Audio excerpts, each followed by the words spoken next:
Queridos irmãos, vamos abrir nossas Bíblias no livro de Gênesis, capítulo 11. Gênesis, capítulo 11. E vamos ler desde o verso 31 até o capítulo 12, verso 9. Gênesis 11, 31.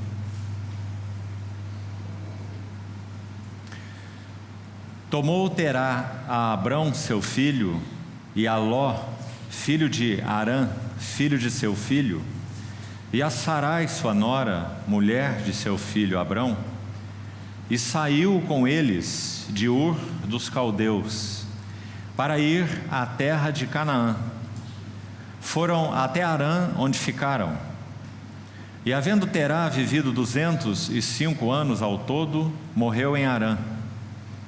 Ora, disse o Senhor a Abrão: sai da tua terra, da tua parentela e da casa de teu pai, e vai para a terra que te mostrarei. De ti farei uma grande nação, e te abençoarei e te engrandecerei o nome. Sê tu uma bênção. Abençoarei os que te abençoarem, e amaldiçoarei os que te amaldiçoarem. Em ti serão benditas todas as famílias da terra.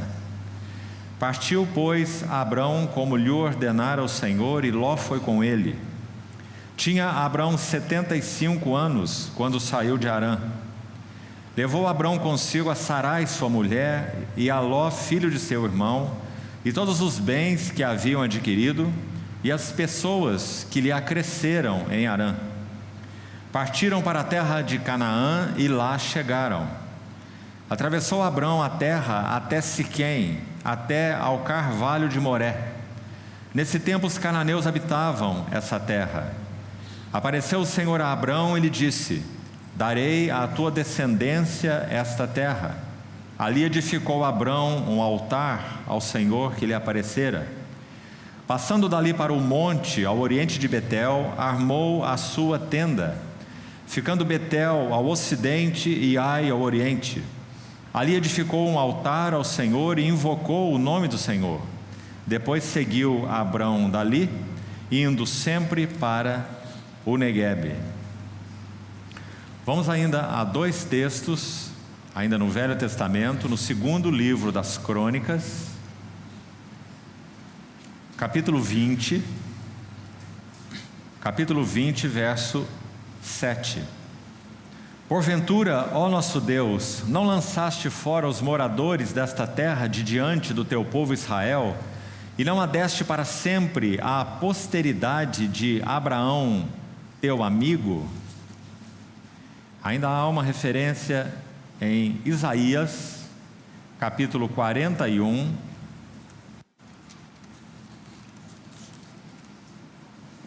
sobre Abraão. Isaías 41, versículo 8. Mas tu, ó Israel, servo meu, tu, Jacó, a quem elegi, descendente de Abraão, meu amigo. A mesma ênfase que vimos em 2 Crônicas 20, versículo 7. E finalmente, um último texto para esse momento, na epístola de Tiago. Tiago capítulo 2, verso 23. E se cumpriu a escritura, a qual diz: ora, Abraão creu em Deus, isso lhe foi imputado para a justiça, e foi chamado amigo de Deus. Vamos ter uma palavra de oração.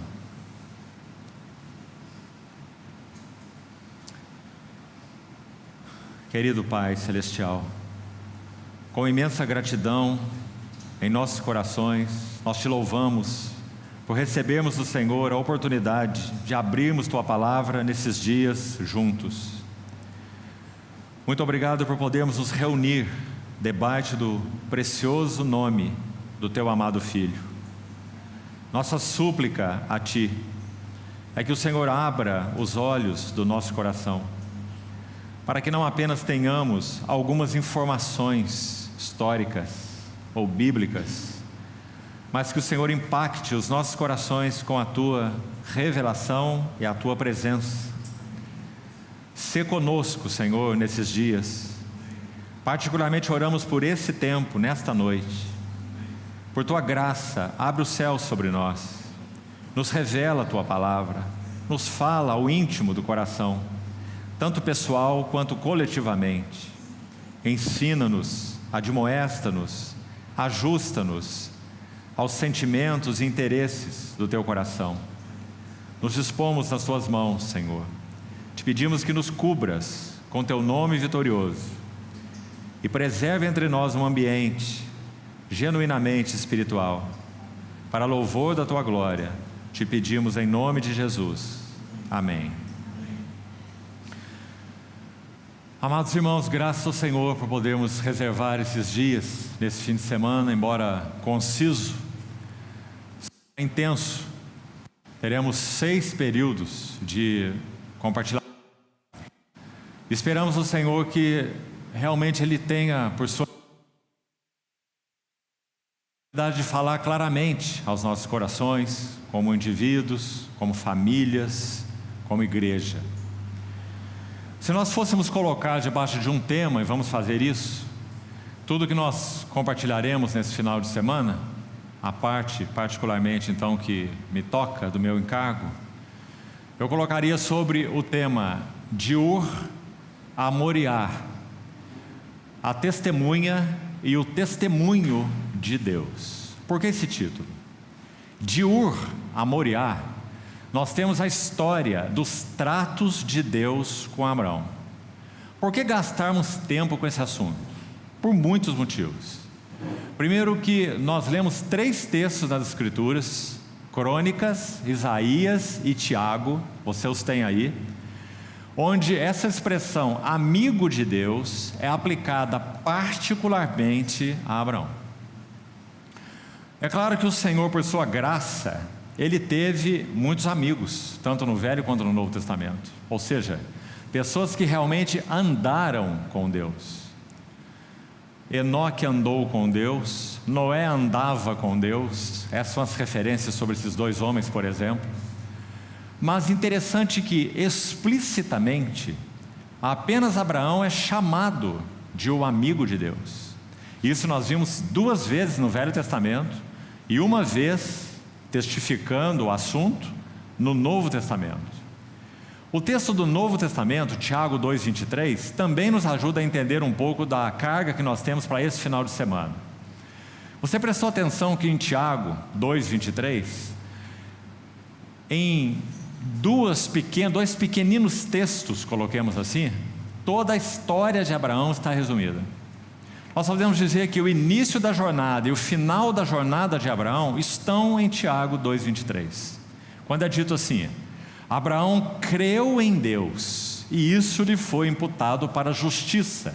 E você sabe que Paulo faz essa aplicação em Romanos, particularmente no capítulo 4, quando ele usa o exemplo de Abraão para nos ajudar a entender o que é ser justificado pela graça por meio da fé. Abraão creu em Deus e isso lhe foi imputado como justiça, ou seja, essa frase foi exportada de Gênesis 15, que é uma das passagens que registra o iniciozinho da história de Abraão com Deus.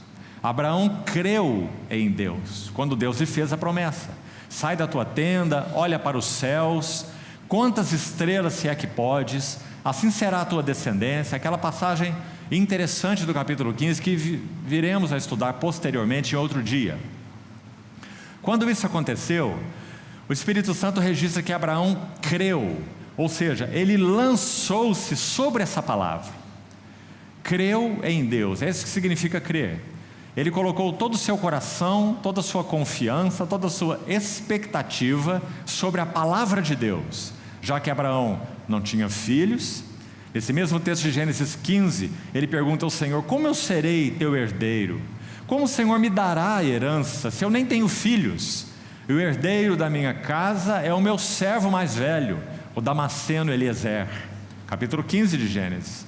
Então o Senhor entra ali em uma conversa com Abraão e mostra qual seria o seu propósito, e entra em aliança com Abraão, uma aliança incrível, incondicional, quando ele manda Abraão partir aqueles animais ao meio. Você se lembra de Gênesis 15?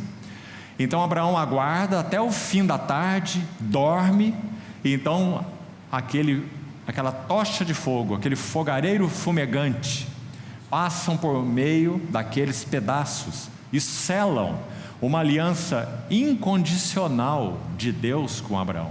Por que ela é incondicional? Porque o Deus que fez a promessa cumpriria a promessa baseado no seu nome, em si mesmo. Então ele selou uma aliança incondicional. Não dependia exatamente de Abraão, dependia do que o Senhor faria com Abraão. É uma figura, sem dúvida, da aliança incondicional e definitiva, eterna, que foi firmada conosco em Jesus Cristo, uma vez para sempre. Então ali, digamos, a história inicia, ou é o passo mais importante do início dessa história. Ela inicia, na verdade, em Gênesis 11, no texto que nós acabamos de ler na introdução.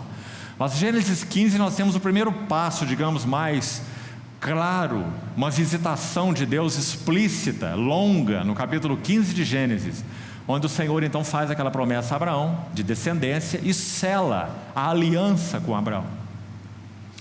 A partir daí, nós temos mais 8 capítulos, se incluirmos também o 22, 15 a 22, incluindo o início e o fim, 8 capítulos.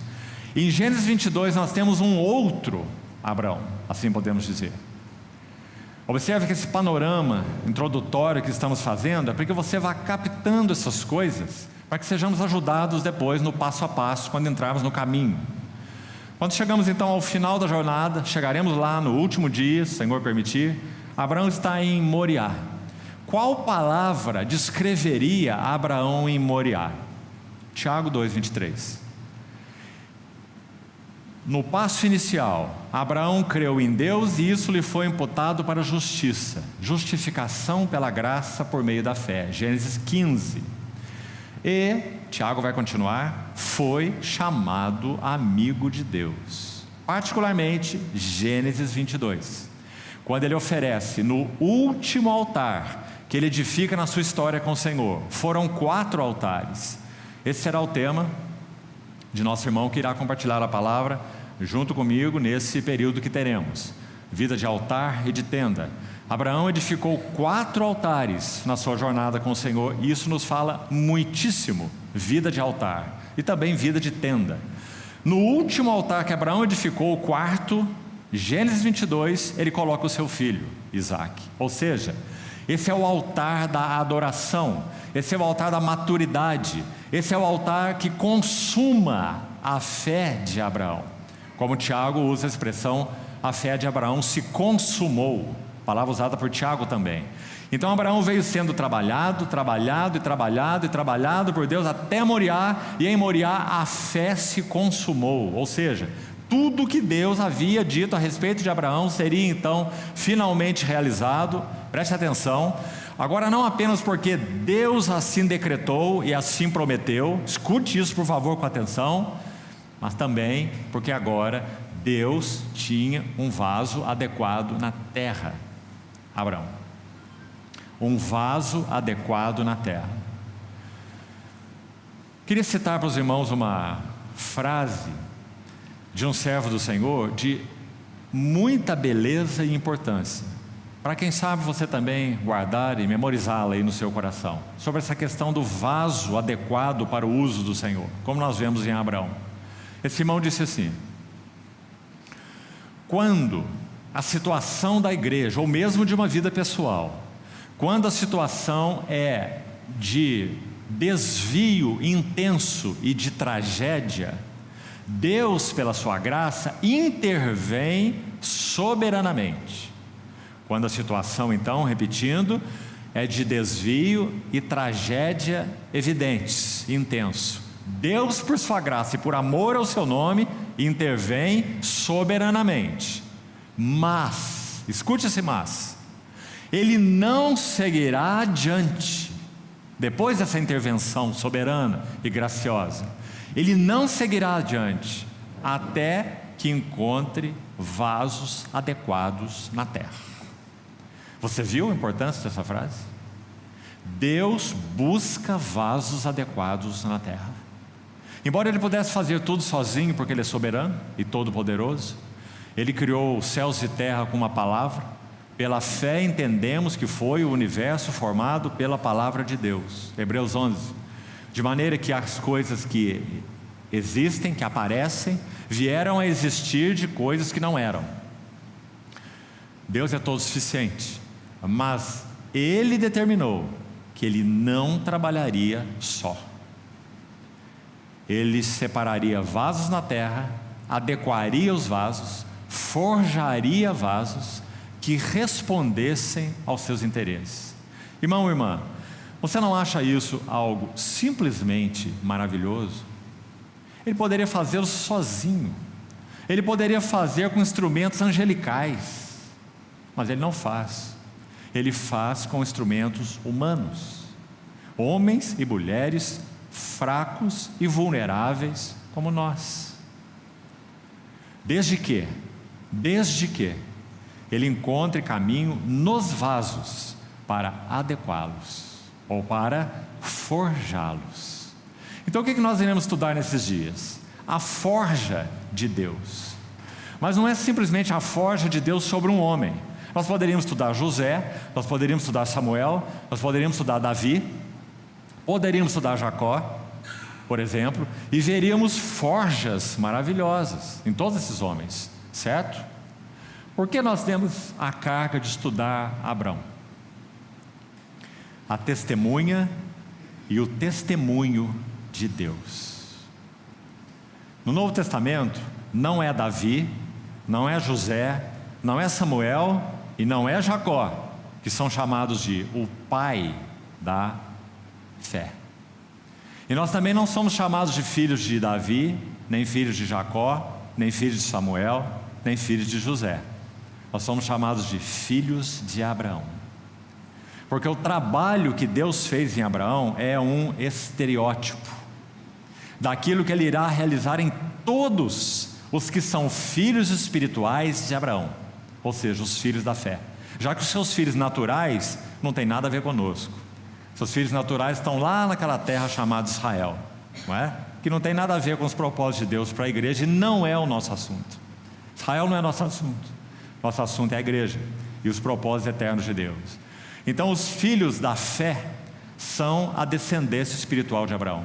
O que Deus fez em Abraão é um modelo daquilo que Ele fará em todos os que são seus filhos espirituais. Por que somos filhos espirituais de Abraão? Porque somos, como Paulo vai explicar nas suas epístolas, os da fé. Aqueles que também creram em Deus e isso lhes foi imputado para justiça, não é? Assim Paulo cita o exemplo de Abraão no capítulo 4, tão lindo, de Romanos, né? Romanos 4, Abraão é a grande figura ali, Romanos 4. E ele conclui o capítulo 4, entrando pelo 5, né? Já que no texto original não há nem divisão de capítulos, nós sabemos. Ele conclui assim: justificados, pois, pela fé, temos paz com Deus, por meio do nosso Senhor Jesus Cristo, né? Então, irmãos, esse é o motivo. Nós não iremos, já fizemos isso se não me falha a memória, 4 anos atrás, em um outro contexto que não tem a ver com a maioria dos irmãos que estão aqui. Nós estivemos estudando as 11 visitações que o Senhor realizou a Abraão. É um lindíssimo tema. Só que nós não temos tempo de em 4 sessões estudar 11 visitas, né? Então nós não iremos fazer isso. Nós iremos caminhar pelas visitações de Deus, mas a nossa carga aqui é extrair as lições do discipulado de Abraão. Ou nós iremos extrair as lições dessa testemunha chamada Abraão. Por isso demos aquele título, né, de Ur a Moriá, a testemunha e o testemunho de Deus. Então nós iremos ver como Deus forja uma testemunha, e isso vale para todos nós, e consequentemente como Deus forja um testemunho. E aí eu gostaria que, em primeiro plano, nós olhássemos esse assunto do testemunho particularmente de modo com enfoque coletivo. Porque embora, amados irmãos, seja verdade que cada um de nós é uma testemunha, aí está o sentido pessoal, cada um de nós é uma testemunha do Senhor. Recebereis poder ao descer sobre vós o Espírito Santo e sereis as minhas testemunhas, Jerusalém, Judéia, Samaria e até os confins da terra. Testemunhas. Por outro lado, testemunho é uma palavra melhor aplicada no Novo Testamento ao sentido, ao aspecto coletivo. Então é claro que está correto dizermos também que, sendo nós testemunhas, nós damos testemunho de Deus, do nosso Senhor. Claro que está correto. Mas essa expressão, testemunho de Deus, ela toca, em primeiro lugar, o aspecto coletivo. Então, quando nós falamos da igreja, nós podemos dizer assim: a igreja é o testemunho de Deus na terra. Não é? E o que o Senhor busca em todos os lugares é um testemunho do seu nome. Essa palavra é muito usada entre nós e às vezes mal usada. Passamos a identificar o testemunho, por exemplo, com algumas práticas. Então, se nós queremos ter o testemunho do Senhor coletivo, nós temos que ter essa e aquela prática. Se nós não praticarmos isso ou aquilo, nós não teríamos o testemunho do Senhor. Compreendeu o perigo disso e o erro disso? Nós estaríamos colocando o testemunho do Senhor numa forma, não é? Então leve isso lá para a sua cidade, para o seu vilarejo, que seja, e pratique essas coisas. Então você terá o testemunho de Deus. Essas coisas não são assim. O testemunho de Deus é forjado como o candeeiro era forjado, com golpes de martelo e de cinzel, não como bezerro de ouro foi forjado, que na verdade ele não foi forjado, ele foi feito em um molde, com ouro fundido. Não é assim que Deus forja seu testemunho. O Espírito Santo usa a sua palavra bendita nas nossas vidas, por isso nós amamos a palavra do Senhor, ela é tudo para nós, não é? Ela tem trabalhado nossas vidas, porque cada golpe da palavra de Deus em nós é um golpe da forja do Senhor. Martelo e cinzel, o grande escultor, está forjando em nós o caráter de Cristo. Assim ele forja o seu testemunho, né? Então é por aí que nós vamos andar, da maneira como o Senhor nos conduzir. De trevas, ignorância, alienação, idolatria, tudo isso é verdadeiro sobre até Moriá. Irmão, é uma impressionante jornada. E é muito interessante ver que Moisés, inspirado pelo Espírito, dedicou 11 capítulos, do 12 ao 22, para traçar essa história maravilhosa. E ela precisa ser lida, aqui vai um encorajamento para você, detalhadamente. O que nós iremos fazer aqui nesses 4 sessões que nós teremos é lançar sementes. E você prepare tua sacolinha, recolha todas as sementes, e quando chegar em casa não coloque no armário, porque ela vai mofar. Plante no seu jardim e regue com oração, para que você possa colher os frutos das sementes, das verdades, dos princípios que o Senhor desejará, por sua bondade, conceder aos nossos corações nesses dias então que teremos juntos. Então vamos seguir essa jornada juntos. Nós temos ainda umas notas preliminares para fazer.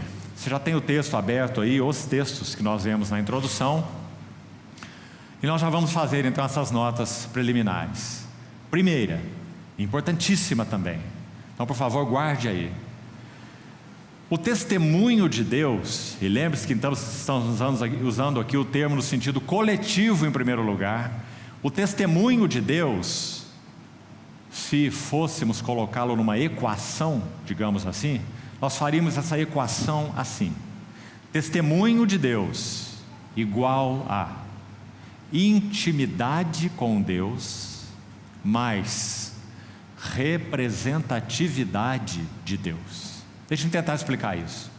Abraão foi chamado amigo de Deus, intimidade. Ele foi jornadeando com Deus, andou com Deus, e o Senhor foi forjando esse vaso até Moriá. Intimidade, amizade com Deus. Agora, o que aconteceu em Moriá? Não vai ser assunto para agora, pretendo, se o Senhor nos permitir, tratar esse texto com cuidado, por causa da beleza dele. Gênesis 22. Ali ocorrem duas visitas do Senhor a Abraão. Uma quando ele diz: me oferece teu filho num dos montes que eu te mostrarei. Assim começa Gênesis 22. A outra, 3 dias depois, na mesma jornada. Então ele se revela a Abraão em um dia e 3 dias depois, na mesma jornada, para Moriá. São 2 visitas do Senhor. As 2 últimas, quando consuma-se a fé de Abraão em Deus e a maturidade de Abraão. Então o que nós temos em Moriá? Você está acompanhando aí? Representatividade. Abraão foi chamado amigo de Deus, intimidade. Mas não só isso, não basta isso. Não basta que nós sejamos amigos de Deus, íntimos de Deus. Isso toca a vida pessoal. Deus busca mais do que amigos pessoais. Deus busca uma representação. E compreende o que é representação? Testemunho. Então, intimidade conduz à representatividade. Em Moriá nós temos representatividade. Sabe o que significa Moriá no hebraico? Visível. É um dos sentidos. O outro é escolhido do Senhor. Por isso ele diz: vá até um dos montes que eu te mostrarei. O Senhor escolheu aquele determinado lugar. É um dos sentidos da palavra Moriá. Mas Moriá também significa visível. É um monte visível. Significa isso. Deus levou Abraão a Moriá para que algo visível, maravilhoso, fosse expressado ali. E você sabe bem o que é, não é, irmão? Oferece-me ali o teu filho, o teu único filho, Isaque, a quem amas, sobre um dos montes que eu te mostrarei. Quem Abraão está representando em Moriá? Quem? Deus, o Pai. Agora, irmão, olha essa jornada. Ele foi tirado de Ur dos Caldeus, alienação, trevas e idolatria, e foi levado a Moriá, representando ninguém menos que Deus, o Pai, oferecendo o seu único filho. Esse é o auge da representatividade, não é? Essa representatividade pode se resumir em uma palavra: HP. Deus enviou o seu filho. Esse é o Evangelho. Abraão representa em Moriá o clímax do Evangelho, o amor de Deus entregando o seu único e amado filho. 11 capítulos, 12 capítulos na verdade, e uma história magnífica. Agora, irmãos, o que o Senhor deseja fazer conosco, que somos os filhos espirituais de Abraão? Aí nós temos a resposta. Quanto às vidas pessoais, Ele nos deseja irmãos e irmãs que andem com Ele.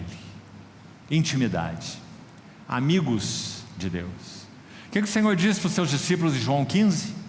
Já não vos chamo servos, mas vos tenho chamado amigos. Por que não chamo servos, mas vos chamo agora de amigos?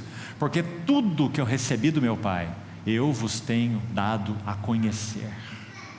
Esses são os amigos. Nós temos conhecido o que está no coração do nosso Deus? Sim. Nós temos, por sua graça, participado dos seus interesses?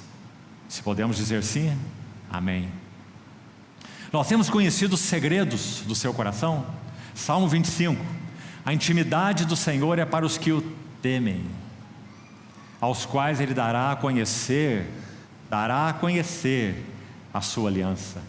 Vamos ler esse texto? Já citei, não é?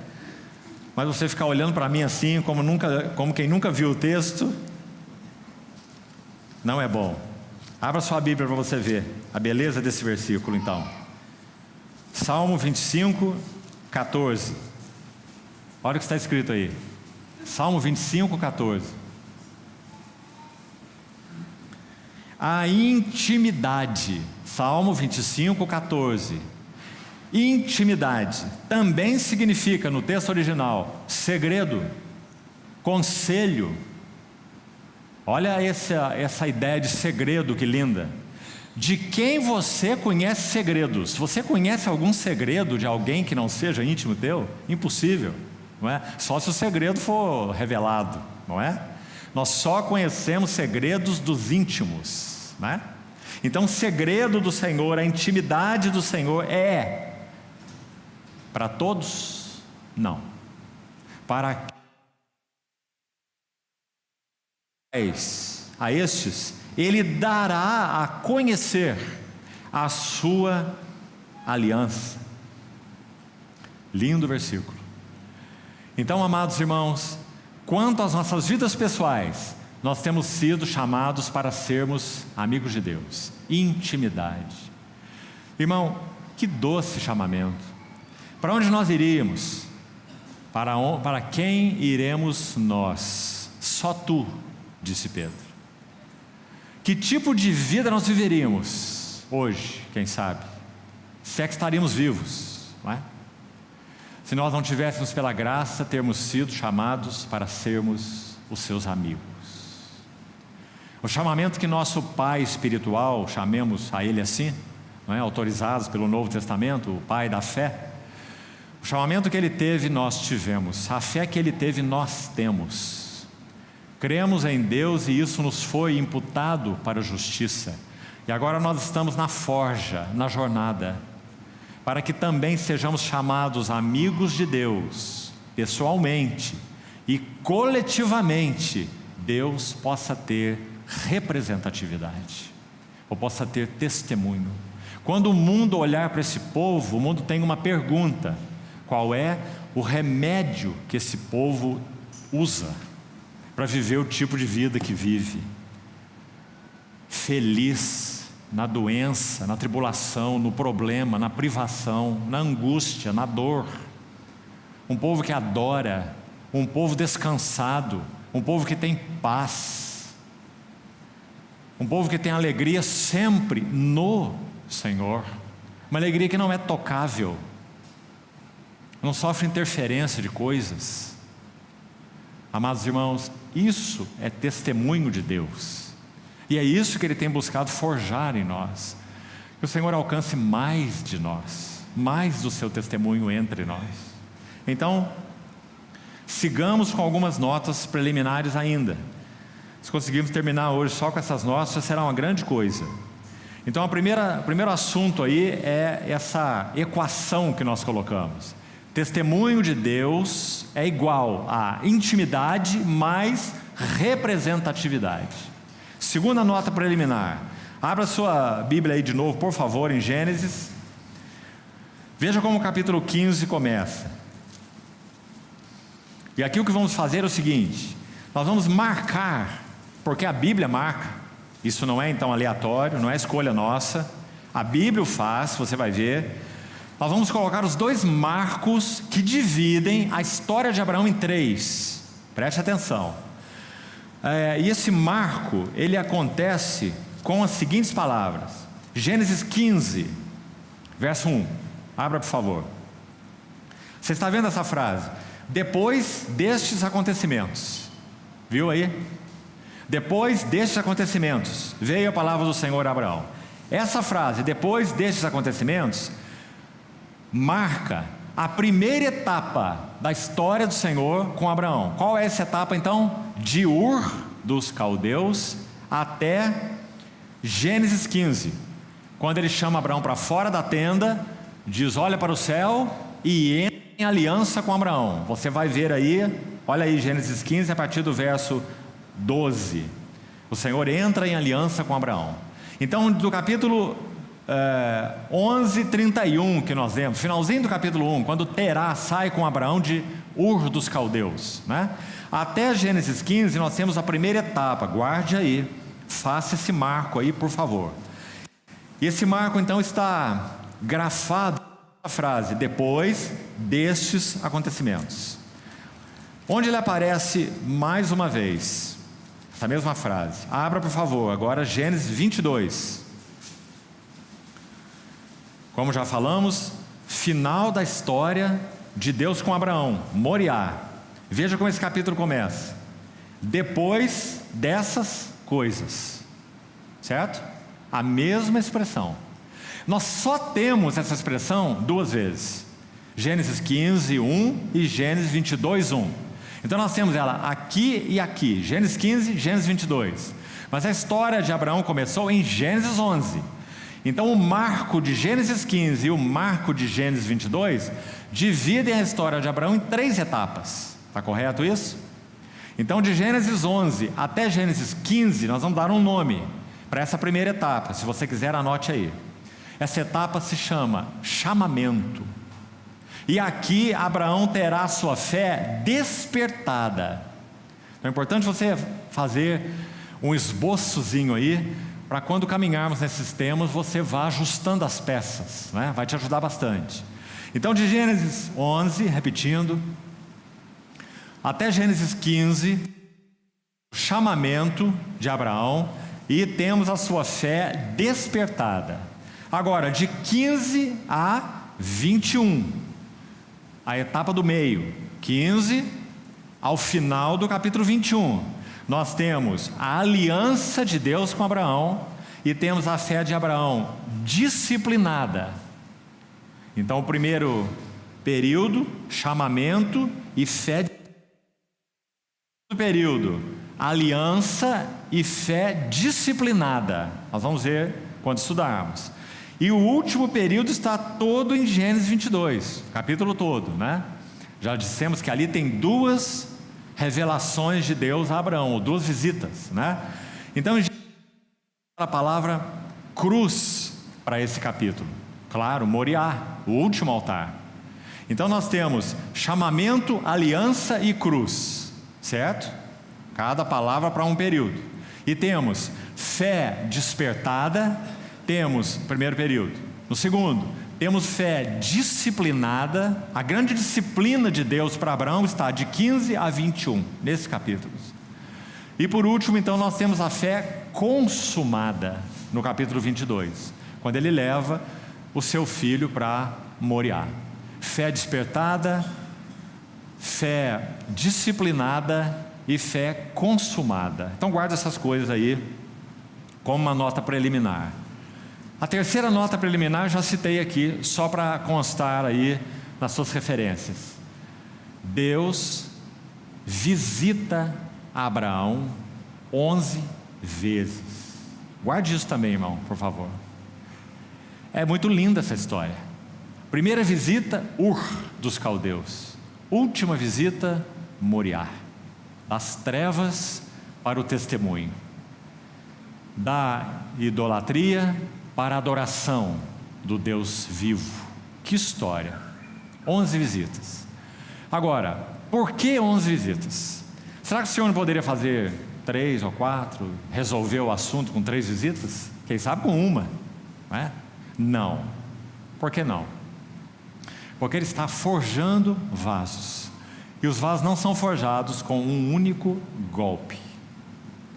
Os vasos são forjados com muitos golpes. Então podemos dizer que a cada visita o Senhor dava um golpe. Golpe aqui vai entre aspas, viu? Porque aqui não está embutida apenas a questão dele tratar com Abraão no sentido mais drástico. Também está incluído dele revelar-se docemente a Abraão. Por exemplo, capítulo 18, quando ele visita Abraão na tenda dos carvalhais de Manre, tenda do peregrino, e fala com Abraão, seu amigo, que ele iria julgar Sodoma por causa da iniquidade de Sodoma. Uma visita maravilhosa. Abraão até mesmo pede para Sara correr para a cozinha lá era a cabana do lado, né? Tinha a cabana de Abraão e tinha a cabana de Sara, e a cozinha estava na cabana de Sara, né? Então Abraão diz, Sara, corre para a cozinha e prepara 3 medidas de farinha, faz um bolo, leite e dá uma refeição para esses convidados. Gênesis 18, uma das visitas de Deus a Abraão. Então ele tem uma doce comunhão com Abraão. Abraão oferece refrigério e descanso ao Senhor, porque um daqueles 3 homens era o próprio Senhor em uma teofania, visitando Abraão. Maravilhoso. Então, por que 11 visitações? Porque os vasos são forjados com golpes. Golpes que ajustam por um lado e golpes de docilidade por outro lado. A docilidade da comunhão, a docilidade da revelação, a docilidade de dê um passo mais. Quantas vezes podemos dizer que o Senhor, em outras palavras, disse isso para Abraão? Dê um passo mais. Gênesis 17, por exemplo. Anda na minha presença e ser perfeito. Dê um passo mais. Não fique fazendo as coisas da sua maneira, achando que eu vou levantar descendência para você através da tua escrava, Agar. Não faça as coisas a seu modo. Anda na minha presença e ser perfeito. Não é? Então, cada golpe ajusta e também revela algo dos interesses do coração de Deus. Mais um motivo para as 11 visitas. Também me parece muito lindo e muito especial. A cada visita de Deus a Abraão, Ele prepara o ambiente para a próxima visita. Entendeu? Cada visitação de Deus a Abraão, Ele ajusta algumas coisas e prepara o ambiente para fazer uma próxima visitação. Sabe por que isso é importante, irmão? Não está nos interessando aqui história, contar historinha do Velho Testamento. Nós estamos interessados em verdades e princípios espirituais que são permanentes, eternos. É assim que Deus trata conosco. Por isso nós estamos interessados. Então preste atenção. A cada visitação de Deus a Abraão, Ele prepara o ambiente para a próxima visitação. Sabe o que isso significa? Se nós não estivermos respondendo à revelação que Deus nos tem dado, nós não estamos preparados para a próxima visitação. Esse princípio está em Filipenses 3, lá no verso 16, quando Paulo fala assim: todavia andemos de acordo com aquilo que já alcançamos. Se temos alcançado algo do Senhor, andemos de acordo com o que nós alcançamos. Não procrastinemos, não deixemos sempre para depois, para amanhã. Deus é bom, Deus vai tratar, um dia vai mudar e etc. Escondendo atrás dessas frases danosas, às vezes letais para a nossa jornada com o Senhor. Porque o tempo de Deus tem um nome, segundo o livro de Hebreus. Hoje, se ouvirdes a sua voz, não endureçais os vossos corações. Não é? Então, quando o Senhor visitava Abraão, Ele ajustava, alinhava e preparava aquele ambiente para a próxima visitação. Muito importante, porque é um princípio espiritual. Vamos fazer as perguntas para nós. Nós temos arrumado a nossa casa para que o Senhor nos dê mais, para que o Senhor nos visite mais, para que o Senhor nos fale mais, para que o Senhor abra mais Sua palavra. Sabe, irmão, mas aqui estou falando com muita gentileza, por isso quero colocar isso entre aspas, problemas, entre aspas, de nós nos ocuparmos com muitas conferências, muitas vezes, se é esse o nosso caso, é que nós podemos achar que conferências são visitações, e muitas vezes não são exatamente visitações, são um trabalhar de Deus nos preparando para as suas visitações. Agora, se aquilo que temos recebido do Senhor não tem sido guardado no nosso coração, se nós não temos dito: sim, Senhor, isso que o Senhor está falando comigo é verdade sobre mim, isso que o Senhor está falando comigo sobre ti é verdade sobre ti, então eu me arrependo e me volto para o Senhor em arrependimento, me dobro aos teus pés. Se não tem havido essa atitude, não estamos preparados para as próximas visitações do Senhor. Então você vê que esse é um princípio muito importante. Alguns de nós temos muitos anos com o Senhor, longa jornada. Alguns de nós aqui, pela graça do Senhor, se converteram jovenzinhos, não é? Que bênção isso! Será que nós podemos olhar para trás e determinar e detectar essas visitações, quando o Senhor de modo muito particular falou ao nosso coração? Não houve nenhum estardalhaço, não houve nenhum misticismo, e nem precisava, porque Sua voz foi muito clara no nosso coração. E isso realizou marcos na nossa jornada com o Senhor. Então nós podemos dizer aqui e ali e lá, e quando eu me casei, e quando eu tive o primeiro filho, e quando eu tive aquela questão no meu trabalho, e quando o Senhor me ensinou que Ele é meu provedor, e etc, e etc. Marcos da nossa história com o Senhor. Que coisa maravilhosa, irmãos. O vinho, quanto mais velho, melhor. Às vezes nós ouvimos falar de alguns servos do Senhor que jubilam. Com todo respeito, irmão, um servo do Senhor nunca jubila. Ele só jubila quando ele parte desse mundo. porque o vinho, quanto mais velho, melhor. Quanto mais jornadeamos com o Senhor, mais nós temos uma história com Ele. Ele e nós, amigos de Deus. Quanto interesse há, queridos irmãos, no coração do nosso Senhor, em ser assim para nós. Amigo, amigo transformador, amigo que busca representatividade no seu povo. Que Senhor nós temos, que fiel amigo, que doce amigo, que amigo cheio de encargo, que amigo que não aceita que nós façamos com ele joguinhos emocionais, propostas, barganhas. Ele não aceita, porque ele é um bom amigo, não aceita essas coisas. Graças a Deus, porque fomos chamados para ter a mesma amizade com o Senhor. A última nota preliminar, na verdade, já dei no início. É a nota de Tiago 2,23. Já comentei. Essa seria a quarta nota preliminar. Que aqueles que foram justificados pela fé, esse é o marco do início da história deles com o Senhor. Sabe qual é a nossa dificuldade muitas vezes? É que ficamos rodeando esse assunto. Justificação pela graça por meio da fé. Novo nascimento. Justificação pela graça. Novo nascimento. E nós não saímos disso. O novo nascimento e a justificação pela fé são apenas a porta de entrada do grande palácio para o qual nós fomos chamados, né?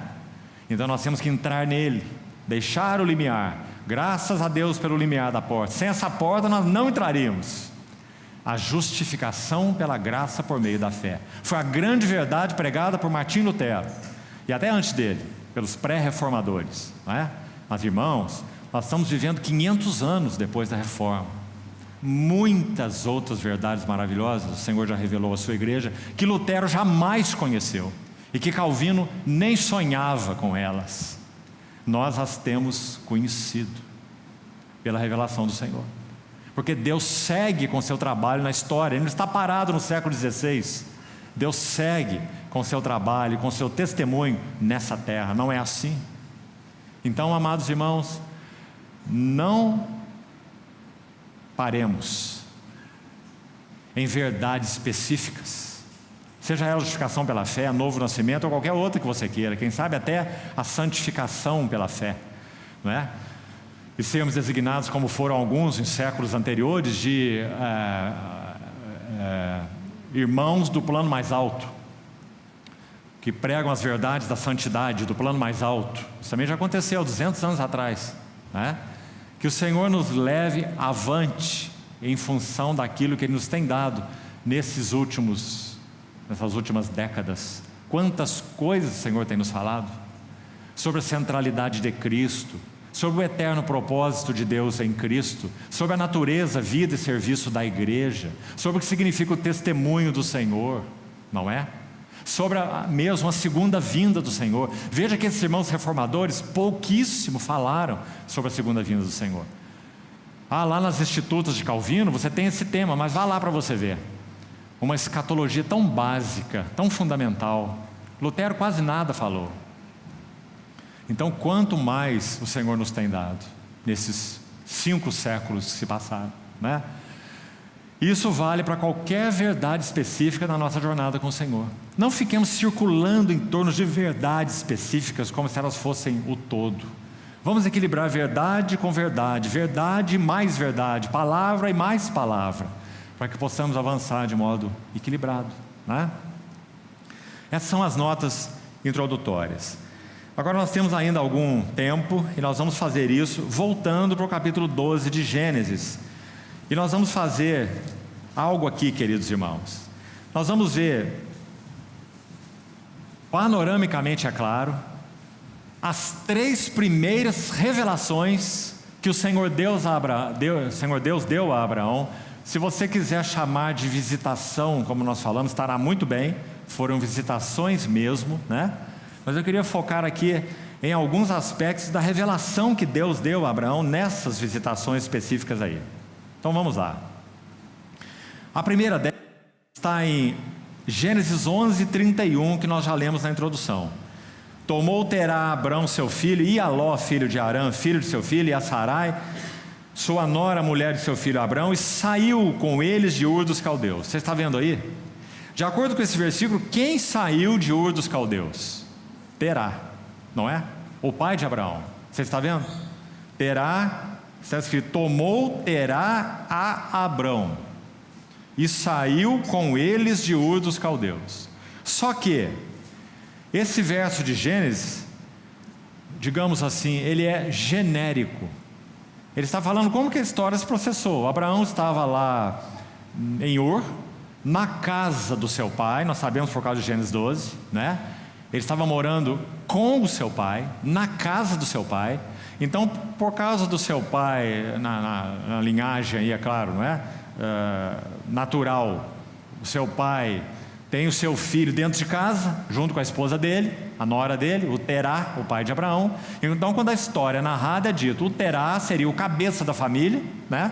O Terá toma o seu filho Abraão, toma o Ló, toma a Sarai, a esposa do Abraão, e sai com eles de Ur dos Caldeus. Só que, se você for a Atos 7, por favor, faça isso, Atos capítulo 7, você vai ver que a narrativa de Estevão não é genérica.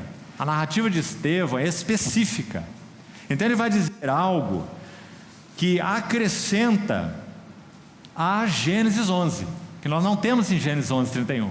Lá nós temos Terá, toma o Abraão, o Ló, a Sarai e sai com eles de Ur. Mas Estevão em Atos 7 diz assim, Atos 7, versos de 1 a 3, olhe com atenção. Então lhe perguntou o sumo sacerdote, porventura é isso assim? Estevão respondeu, varões, irmãos e pais, ouvi. Atos 7, 2. O Deus da glória. Está aí a primeira linda expressão do que aconteceu em Ur dos Caldeus, na terra das trevas, da idolatria e da alienação. Vamos lembrar, isso era Ur. Ur era uma cidade da Mesopotâmia. Você lembra que ali está a origem, o início da civilização, não é? Terra de Sinear. Lá está Ur dos Caldeus, lá está a terra de Abraão. E antes de seguir esse versículo, vamos fazer uma pausa aqui. Deixe-me te dar um dado histórico para você ver o que era Ur. Em Ur dos Caldeus, segundo a história, havia mais de 5.000 ídolos diferentes. Você já pode imaginar uma coisa dessa, irmão?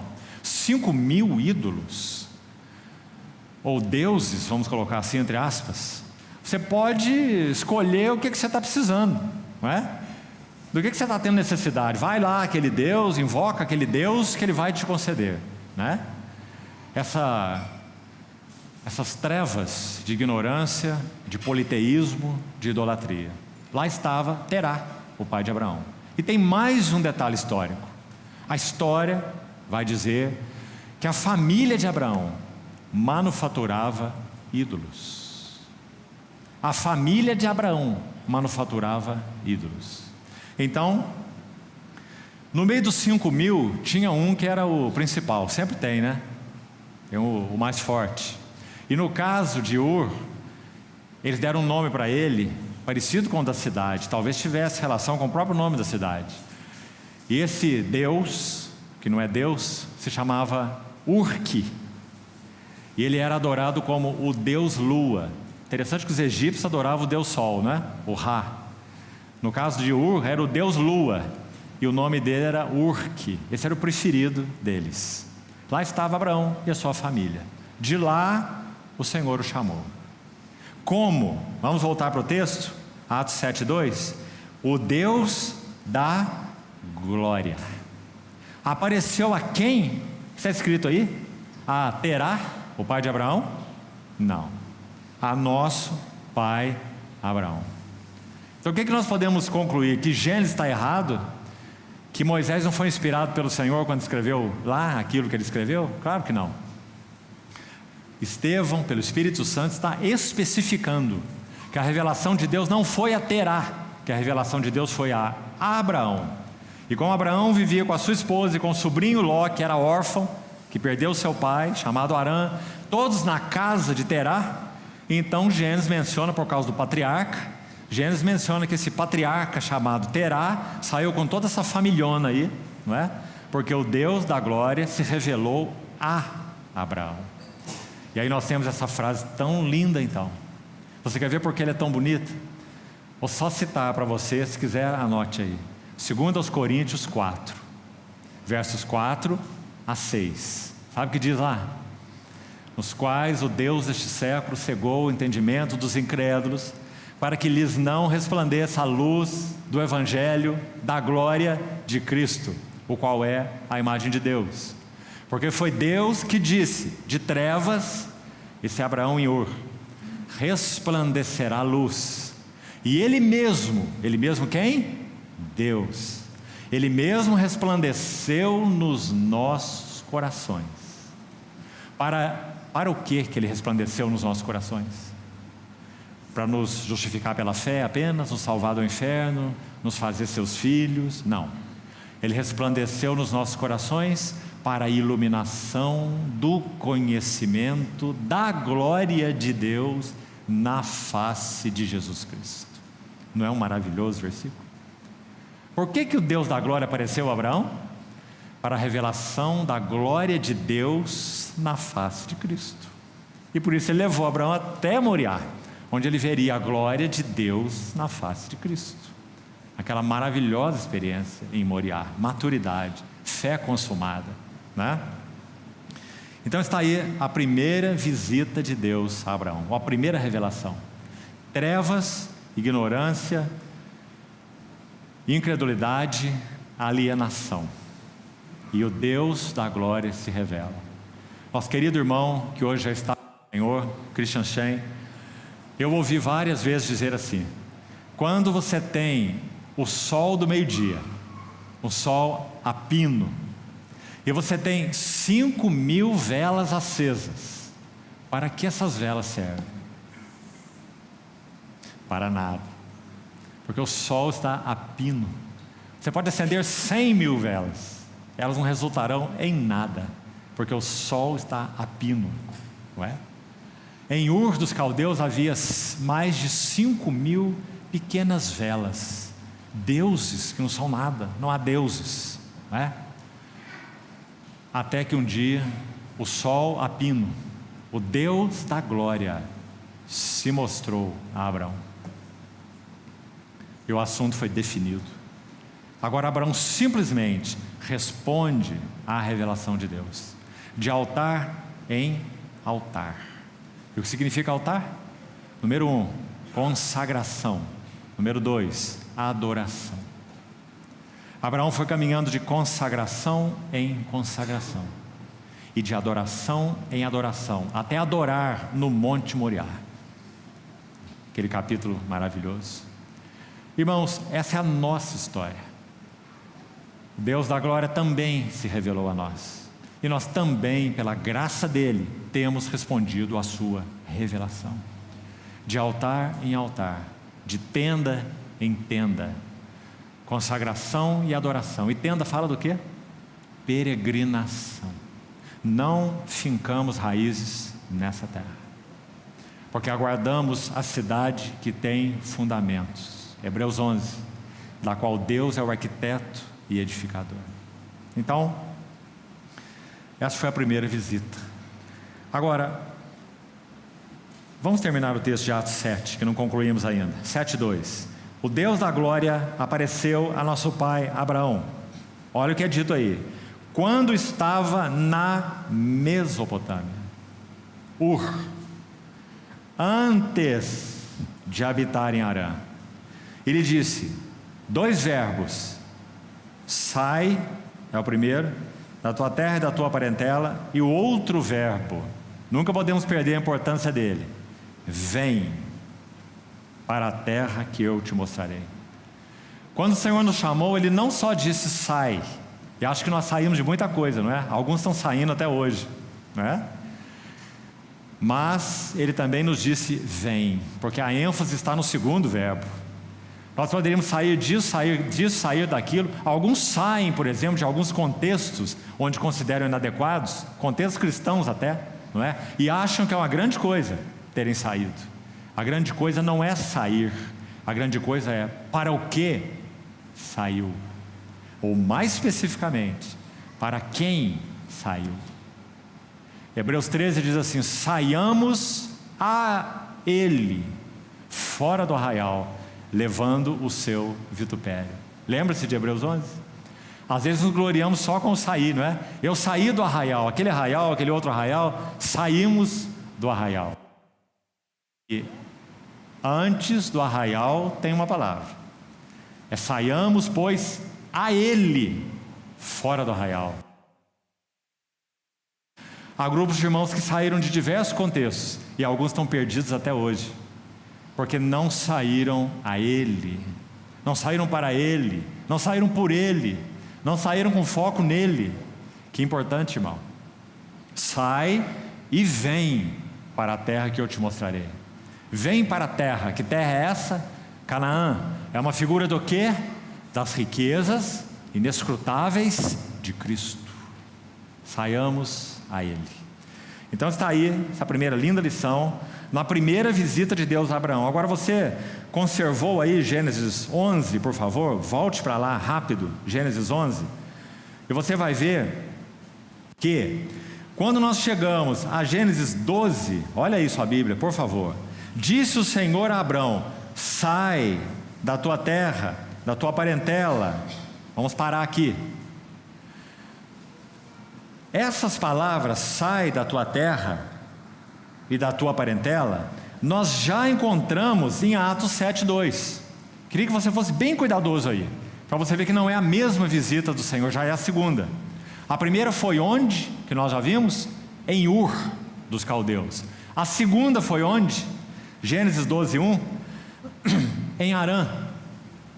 Se você ver a última palavra do capítulo 11, vá acompanhando, de Gênesis 11. O pai de Abraão, Terá, morreu em Harã. Pai de Abraão morreu em Harã. Eles estão em Harã, já saíram de Ur. E o Deus da glória se revelou a Abraão onde, em primeiro lugar? Em Ur, não é? Atos 7, em Ur da Mesopotâmia. Então eles saíram de lá e foram até Harã. Não foram até Canaã ainda, foram até Harã. Ali a família toda aí, incluindo o pai, Terá, se acampam. Aí ele morre. Está escrito aí em Gênesis 11:32. Morreu em Harã, o pai de Abraão. Depois que o pai morreu, então nós temos: disse o Senhor a Abraão. A segunda visita do Senhor a Abraão, não a primeira. A primeira foi em Ur, a segunda foi em Harã. Em Harã o que acontece? Disse o Senhor a Abraão, de novo, dois verbos: sai da tua terra e da tua parentela, e agora tem um acréscimo, não tem? E da casa do teu pai. Você vê? O pai havia morrido, mas Ló não. Ló estava vivo. Por que Abraão se apegou tanto a Ló? Porque Ló era filho do irmão mais novo de Abraão. Eram 3 homens: Abrão, Naor e Harã. Harã era o caçula. Sabe que caçula é sempre o queridinho, não é? E o filho do Harã era o Ló. Morreu o Harã, então o filho do caçula ficou órfão. Então Abraão se apegou a Ló, como que assumindo Ló quase como seu filho, não é? Porque era filho do seu irmão, seu sobrinho, órfão. Então quando morre o seu pai, o Senhor se revela a segunda vez a Abraão e diz: sai.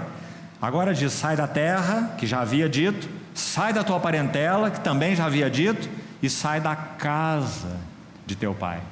Aí ele está falando de patriarcal aí.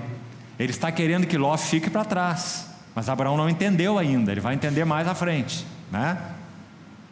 Então ele diz: e vai. Está vendo aí o segundo verbo? De novo: sai e vai para a terra que te mostrarei, de ti farei uma grande nação. O verso 4 que já lemos na parte final, diz que Abraão tinha aí 75 anos de idade, quando ele saiu de Harã. Está vendo? Então é a segunda visita de Deus a Abraão. Primeira em Ur, Deus da glória apareceu em Abraão. E segunda em Harã. O que aconteceu a partir dessa segunda visita? É na terceira hoje, terceira revelação de Deus, está logo aí nesse capítulo, nós já lemos. Ele sai então de Harã, verso 5, Gênesis 12:5, leva Abrão consigo a Sarai, a sua mulher, e a Ló, filho do seu irmão, e todos os bens que haviam adquirido, e as pessoas que lhe acresceram em Harã, partiram para a terra de Canaã, agora sim, veja aí, e lá chegaram.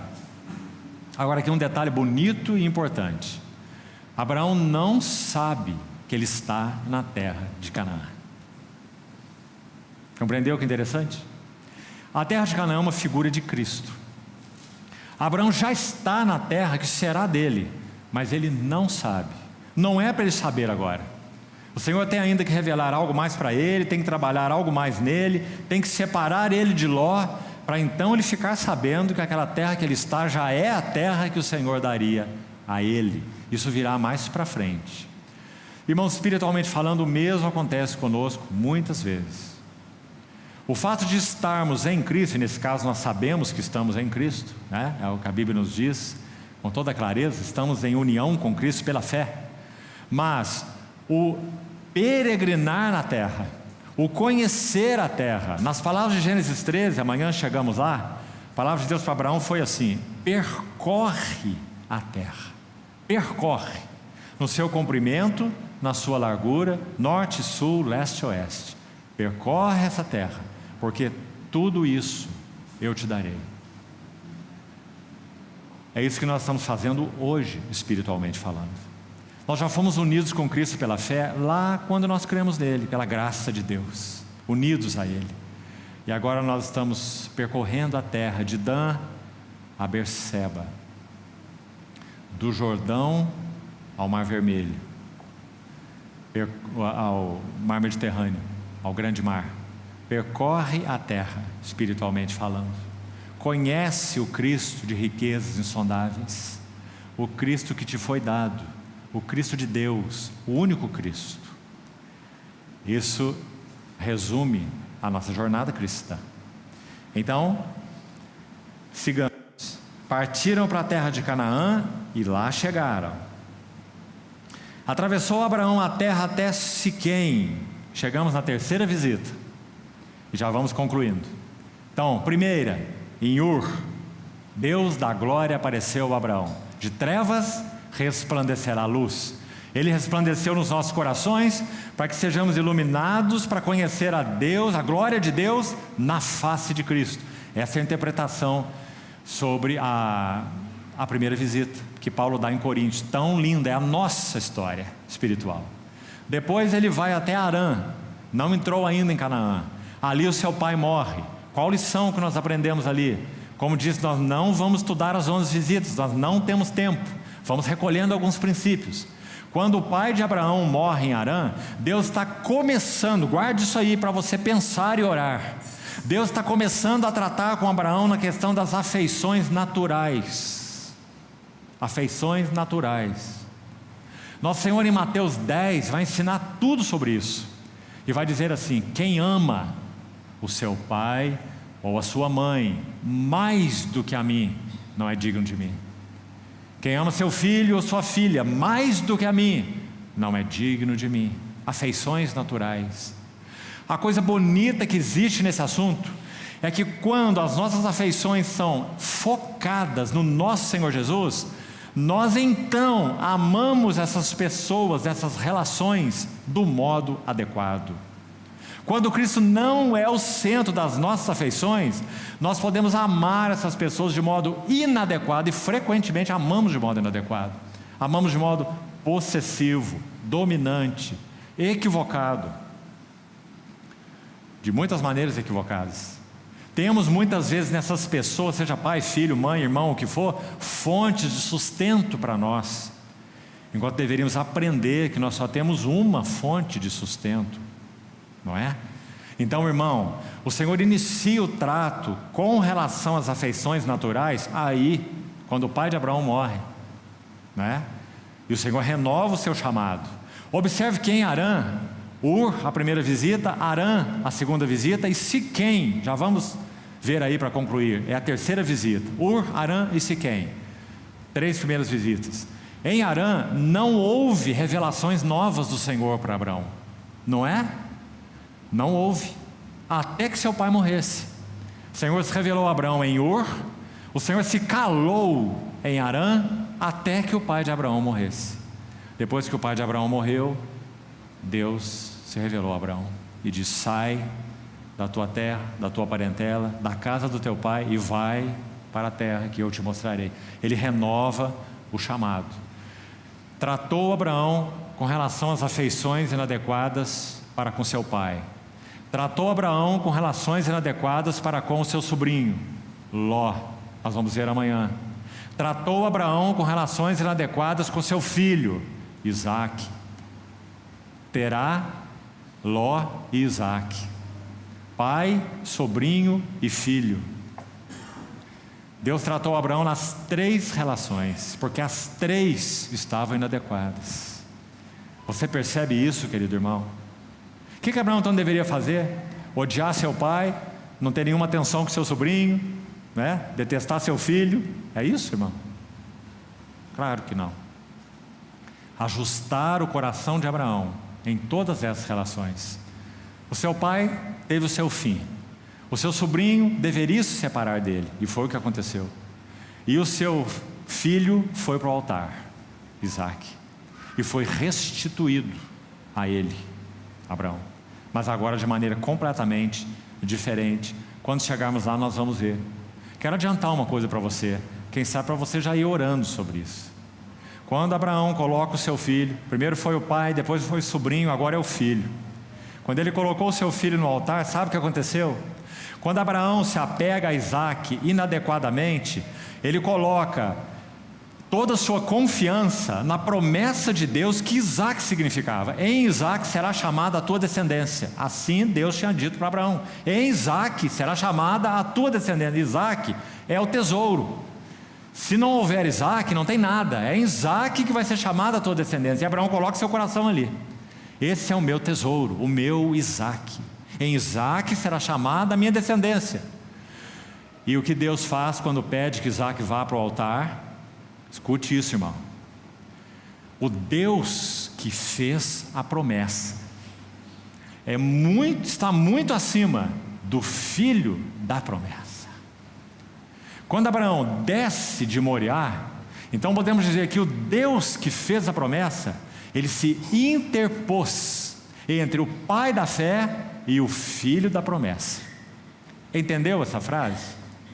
Isaque é o filho da promessa, Abraão é o pai da fé. Os dois estavam assim, não é? E onde está o Deus que fez a promessa? Mas quando Abraão vai a Moriá e coloca o seu filho no altar, levanta o seu cutelo e ouve aquela voz: não faças isso, e descem os dois do monte, eles não descem da mesma maneira que eles subiram, porque agora toda a expectativa de Abraão não estava mais em Isaque, o filho da promessa, mas estava no Deus que fez a promessa. Como nós sabemos?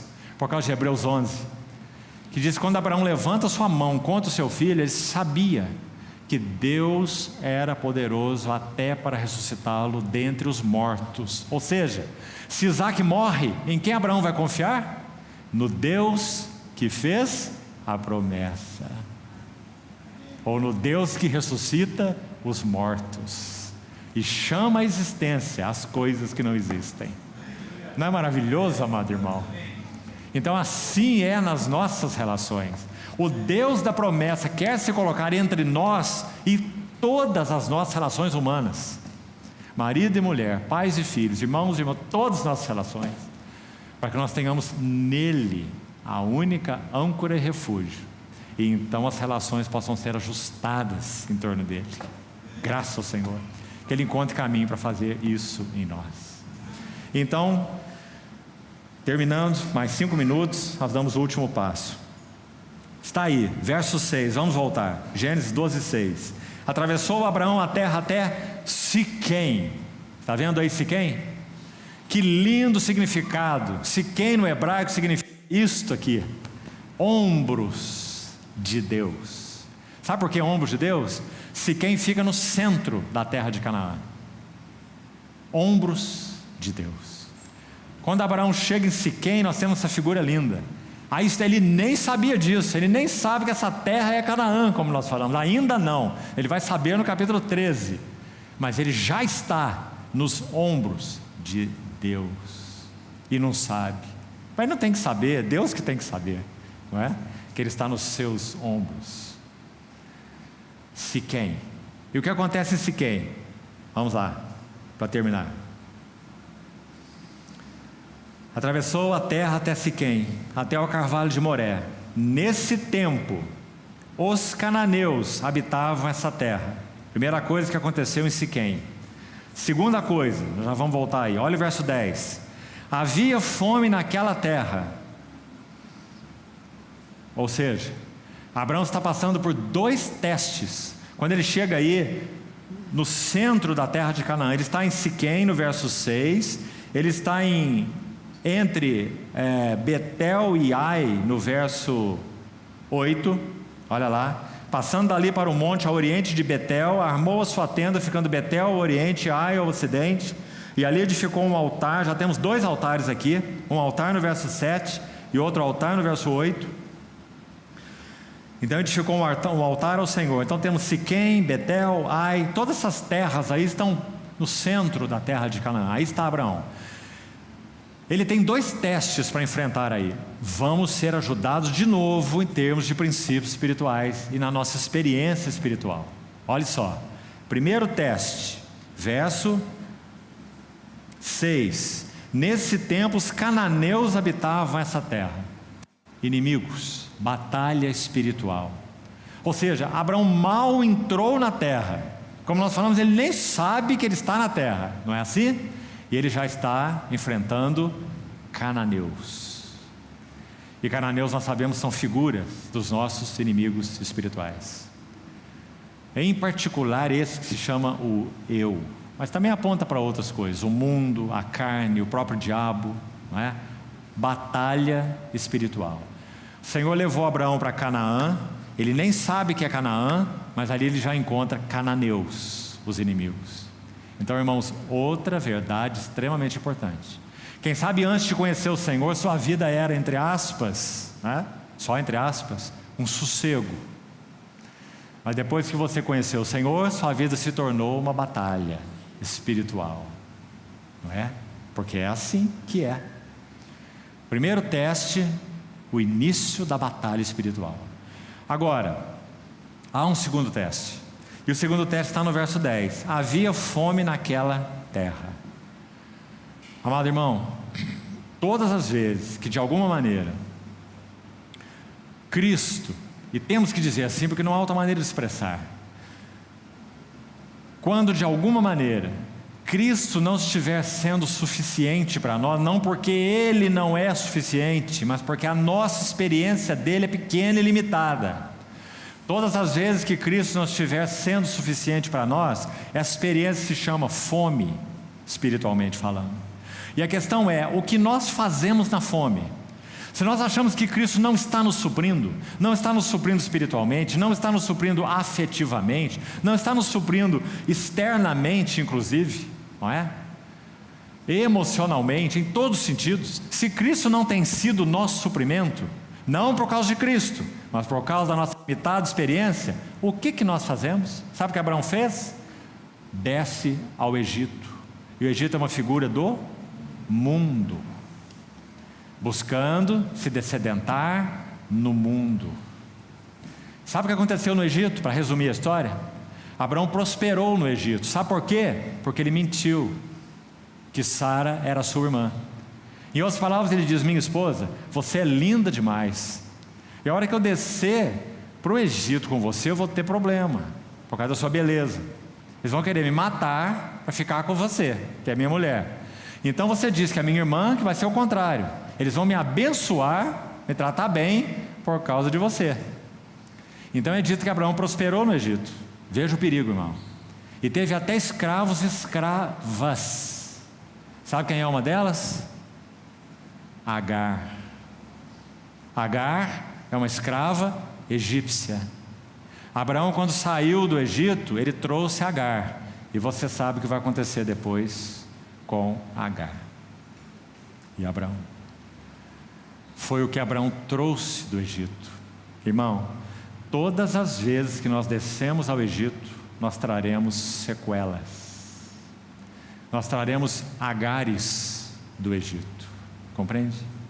Então, querido irmão e irmã, nunca desça ao Egito. Nunca tente matar a tua fome no mundo, nas concupiscências do mundo. Não tem nada lá para nós. De lá nós fomos tirados. Quando Elimeleque, o marido de Noemi, estava em Belém, a terra do pão, e houve fome naquela terra, ele desce para Moabe, lembra? E o que acontece lá são 3 mortes, ele e os 2 filhos, porque a mente posta na carne é morte, princípio de Romanos 8.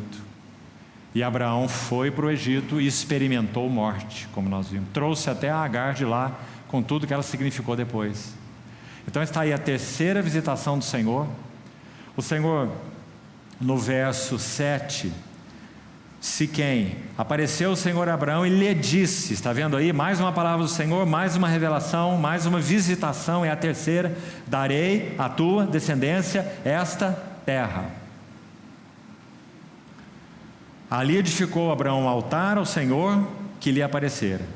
E aí, arma sua tenda, como nós já vimos, e no verso 10 ele desce ao Egito, e acontece que nós já acabamos de citar. Agora, não só desce ao Egito, no verso 10 é dito assim, olha aí: havia fome naquela terra, desceu Abraão, pois, ao Egito para aí ficar. Uma triste frase, porque a herança não era o Egito, a herança era Canaã. Herança é Canaã, herança é Cristo. Descer para o Egito para ir ficar é a coisa que está completamente fora dos propósitos de Deus. Agora então, concluindo aqui por hoje, Abraão dá o seu jeitinho, mentiu a respeito de Sara. Se você ler o texto aí, na revista atualizada, diz assim: diga a eles que você é minha irmã, para que eles me considerem. Você vai achar isso aí em Gênesis 12, siga aí lendo. Para que me considerem. Sabe qual é a palavra no hebraico? Abençoem. Ele está dizendo: diga para os egípcios que você é minha irmã, para que eles me abençoem. Achou aí a palavra? Em Gênesis? Deixa eu localizar para você. Então você já achou. Aí a palavra no original é abençoem. Abraão buscou bênção no Egito. Nunca há bênção no Egito. Então, já que ele iria se acomodar ali de alguma maneira, o que acontece? Quando a tragédia, qual foi a frase que nós citamos? Quando a tragédia é evidente, o desvio é intenso, Deus age com a sua mão soberana. Então o que aconteceu no Egito? Ele revela ao rei do Egito que aquela mulher não era irmã de Abraão, era mulher de Abraão. E o rei do Egito fica bravo com Abraão. Diz: como é que você me faz uma coisa dessa? Né? Agora sai daqui, leva sua mulher, leva os escravos e leva tudo. Você vê que coisa maravilhosa, irmão, que está acontecendo aí. Se nós tentarmos nos amoldar ao mundo, sabe o que acontecerá? O mundo irá nos colocar para fora, porque nós não somos do mundo, como nosso Senhor não é do mundo. Eles não são do mundo, como também eu não sou. Santifica-os na verdade, a tua palavra é a verdade. Os irmãos estão vendo quantos princípios maravilhosos? Então, queridos irmãos, encerremos aqui hoje. O Senhor nos ajude a guardar essas verdades no nosso coração, meditemos nelas, oremos sobre elas, e a algumas delas nós iremos retornar, quando nós seguirmos essa jornada até o capítulo 22. Vamos orar ao Senhor mais uma vez, e expor a Ele o nosso coração, com relação aos nossos interesses, ao estudarmos esse assunto. Nosso interesse é colhermos princípios espirituais e verdades de Deus, para confrontar-nos como testemunhas e para forjar-nos como testemunho coletivo do Senhor, para que sejamos uma representação do seu bendito nome, seu santo nome nessa terra. Vamos orar assim e concluímos. Querido Pai Celestial, te agradecemos tanto por sua palavra tão maravilhosamente escrita, guardada para nós, todos esses séculos. E obrigado porque temos nas nossas mãos Tua palavra escrita, cheia de revelação espiritual, princípios e verdades que norteiam nossa jornada, nosso caminho com o Senhor. Senhor, ajuda-nos a guardarmos Tua palavra nos nossos corações. E nós apresentamos nossas vidas a Ti, para que também o Senhor venha a nós nos ajustar, alinhar com os Teus interesses, aparar em nossas vidas aquilo que é aresta, que não condiz com Teu coração, Teus pensamentos. Obrigado, Senhor, por tal interesse que o Senhor tem por nós. Também queremos ser levados à intimidade e à representatividade. Leva-nos, Senhor, até Moriá e ajuda-nos a realmente Te conhecer como o Deus que vivifica os mortos e chama à existência as coisas que não existem. Glorifica Teu nome assim, Senhor, na Tua noiva. Assim Te pedimos, orando no Teu santo, bendito e amável nome. Amém, Senhor.